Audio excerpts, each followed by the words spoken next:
تفضل استاذ زرزور. استاذ المدير، اكو طالب بالصف خبرني. ايش بيه سوالك؟ استاذ يحسس الطلاب هو اذكى من المدرس واحسن ما عنده. احنا عندنا طالب يسوي روح اذكى من المدرس؟ اي استاذ، وحتى يضحك الطلاب عليه. انا هسه اروح وفشله قدام الطلاب بخليهم يعرفون المدرس اذكى من الطالب. اهلا استاذ. انا اليوم جيت اثبت لكم شنو الفرق بين المدرس والطالب. شنو الفرق استاذ؟ الفرق انه المدرس المدير هو احسن منك وافهم منك. استاذ عندنا هذا افهم من المدرس. غلط، ماكو شيء افهم من المدرس. راح اساله سؤال وبين لكم هو ايش قد غبي وما يفتي.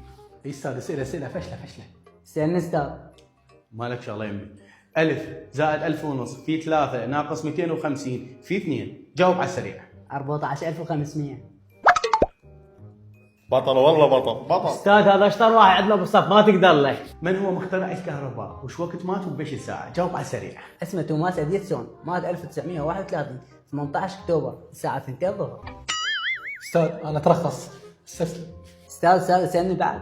هذا ماكو يجي امكانيه، شو اسئله يجاوب راح يفشلني قدام الطلاب، خله اشوف له شغله حتى افشله بيها. شنو استاذ؟ سله بعد سله. تشوفون الرجل مال هذا الطير؟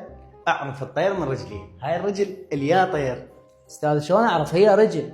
اي يا الله، لا ماكو لازم تعرف هاي الرجل اليا طير، غير انت ذكي. استاذ رجلين الطيور كلها تشابه، شلون اعرف؟ شفتوا؟ غبي، مو قلت لكم ما يقدر لي؟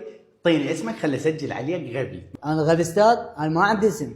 شنو ما عندك اسم؟ انا بدي اعرف اسمك حتى اسجل عليك غبي. تريد تعرف اسمي؟ اعرف اسمي من رجلي. شو اسمي؟ شلون اعرف اسمك ما قلت؟ لا حول الله، هذا ما ينقدر للولد.